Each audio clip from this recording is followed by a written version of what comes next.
Hi guys, welcome back. Today we are talking about PERM labor certification and specifically how to create the PERM position or the PERM ad.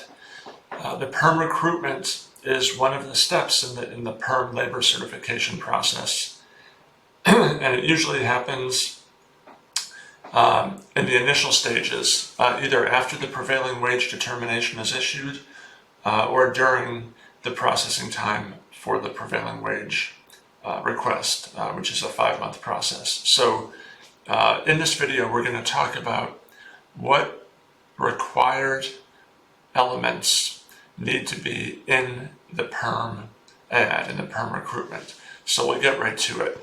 This, if you want to follow along on our website, immigrationsolutions.com, go to the homepage, click our services, click PERM I-140, and then in the right-hand menu, creating the PERM position. So there are 5 elements that are required: job title, job duties, work location, minimum requirements, and where to send your resume. And I'll kind of fast forward so you can see what a PERM ad looks like. So we have job title first. In this case, it's software developer. Next is the work location. In this case, New York, and client sites, followed by the job duties. Design and develop custom GUI applications for client companies. Following that are the requirements. First is the degree requirement, and second is the years of experience requirement, and finally, the other requirements. And lastly is where to mail resumes, right there.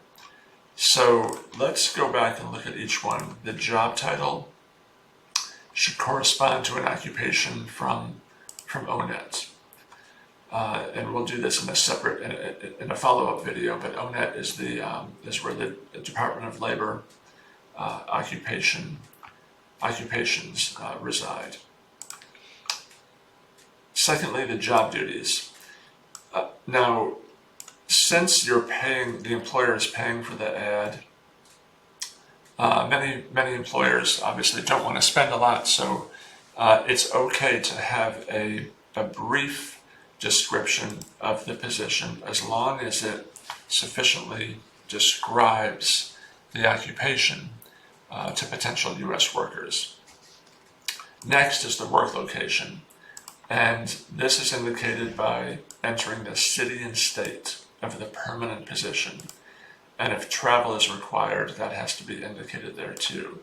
So just to kind of jump down, that's why you'll see and client sites. That means that the company's headquarters are in New York, but the position requires traveling to client sites. And so that is how the travel portion is indicated. Following that, we have minimum requirements.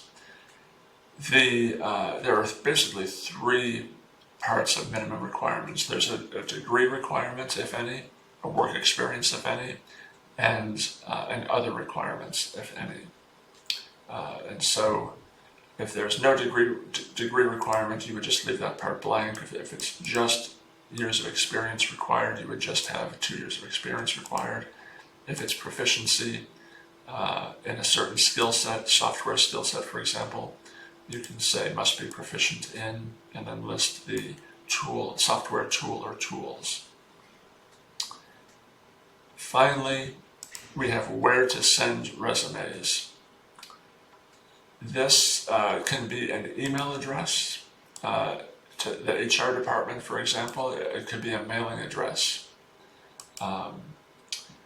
The name of the company is required to be in the PERM ad, and so if you do have an email address, also include the name of the company. And that's it.